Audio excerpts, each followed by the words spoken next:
নমস্কার। এই মুহূর্তের আরও একটি গুরুত্বপূর্ণ খবর। মুখ্যমন্ত্রীকে অভিনন্দনের খোলা চিঠি ঘাটাল মাস্টার প্ল্যান রূপায়ণের সংগ্রাম কমিটির। ঘাটাল পশ্চিম মেদিনীপুর চলতি রাজ্য বাজেটে বহু প্রতীক্ষিত ঘাটাল মাস্টার প্ল্যানের প্রথম দফার কাজের জন্য 500 কোটি টাকা বরাদ্দ করেছে সরকার। দীর্ঘ আন্দোলনের মধ্য দিয়ে অর্জিত হয়েছে এই জয়। এই সংগ্রামী জনসাধারণকে অভিনন্দন জানিয়ে আজ ঘাটাল মাস্টার প্ল্যান রূপায়ণের সংগ্রাম কমিটির পক্ষ থেকে বিকেলে কলেজ বাসস্ট্যান্ড থেকে বিদ্যাসাগর সেন্ট্রাল বাসস্ট্যান্ড পর্যন্ত মিছিল করে ইতিমধ্যে ঘাটাল শহর জুড়ে পোস্টারিং ও তাতে লেখা রয়েছে অভিনন্দন। কমিটির যুগ্ম সম্পাদক নারায়ণ চন্দ্র নায়ক এবং দেবাশিস মাইতি জানান, আমরা মাননীয় মুখ্যমন্ত্রীকে অভিনন্দন জানিয়ে এই সংক্রান্ত আমাদের কয়েকটি প্রস্তাব নিয়ে আজই খোলা চিঠি ইমেল মারফত পাঠিয়েছি। ওই চিঠির কপি সেচ মন্ত্রী সহ ডিস্ট্রিক্ট লেভেলের মনিটরিং কমিটির সদস্যদেরকেও পাঠানো হয়েছে। এই বিষয়ে আজ ঘাটালের অন্নপূর্ণা আর্কেডে কমিটির পক্ষ থেকে এক সাংবাদিক সম্মেলন করে ওই খোলা চিঠি প্রকাশ করা হয়। উপস্থিত ছিলেন উপদেষ্টা মধুসূদন মান্না, গৌরীশঙ্কর বাগ, সভাপতি ডক্টর বিকাশ চন্দ্র হাজরা, কার্যকরী সভাপতি সত্য সাধন চক্রবর্তী এবং যুগ্ম সম্পাদক নারায়ণ চন্দ্র নায়ক ও দেবাশিস মাইতি প্রমুখ। সংগ্রাম কমিটি মনে করে লাগাতার আন্দোলনের পরিপ্রেক্ষিতে বাধ্য হয়ে রাজ্য সরকার স্কিমটি রূপায়ণ করতে চলেছে। সেই জন্য রাজ্য সরকারকে ধন্যবাদ জানানোর পাশাপাশি সর্বস্তরে আন্দোলনকারী জনসাধারণকে এই অভিনন্দন মিছিলের মধ্য দিয়ে অভিনন্দন জানানো হয়েছে।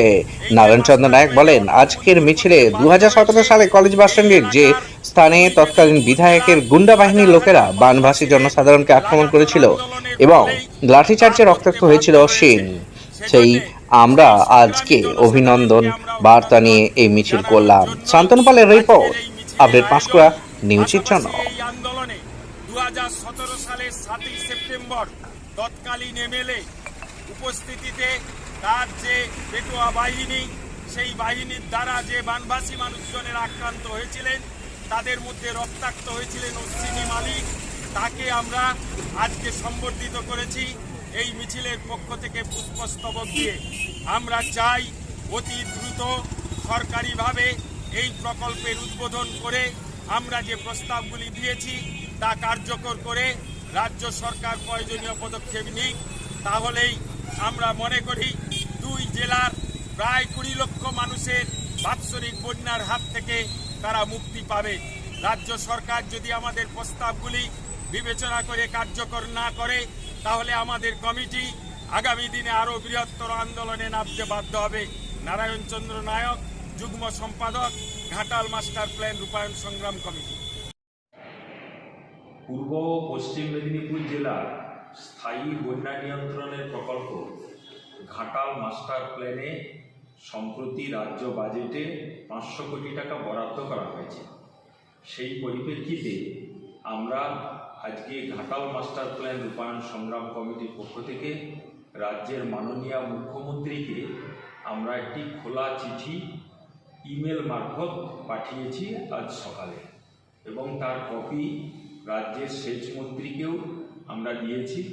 এছাড়াও ডিস্ট্রিক্ট লেভেল যে মনিটরিং কমিটি হয়েছে, সেই কমিটির সমস্ত সদস্যদেরও দেওয়া হয়েছে।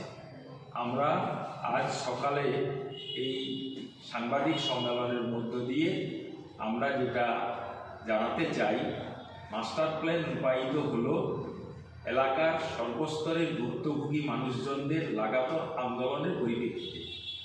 একদিকে যেমন রাজ্যের মাননীয় মুখ্যমন্ত্রী কেন্দ্রীয় সরকার কোনো টাকা মঞ্জুর না করায় এই মাস্টার প্ল্যানের জন্য রাজ্য সরকারই উদ্যোগ নিয়েছেন, সেজন্য তাকে যেমন আমরা ধন্যবাদ জানিয়েছি, পাশাপাশি যে জনসাধারণের আন্দোলনের চাপে সরকার এই প্ল্যান কার্যকর করতে চলেছে, সেই জনসাধারণকে অভিনন্দন জানিয়ে বিকেলে আমরা কলেজ বাসস্ট্যান্ড থেকে সেন্ট্রাল বাসস্ট্যান্ড পর্যন্ত একটা অভিনন্দন মিছিল করব, এবং সেই মিছিলে শুরুতেই 2017 সালের 7ই সেপ্টেম্বর বানভাসীদের যে পদ অবরোধ হয়েছিল, সেই অবরোধে তৎকালীন এমএলএর গুন্ডা বাহিনীর আক্রমণে যিনি সবথেকে বেশি রক্তাক্ত হয়েছিলেন, মাননীয় অশ্বিনী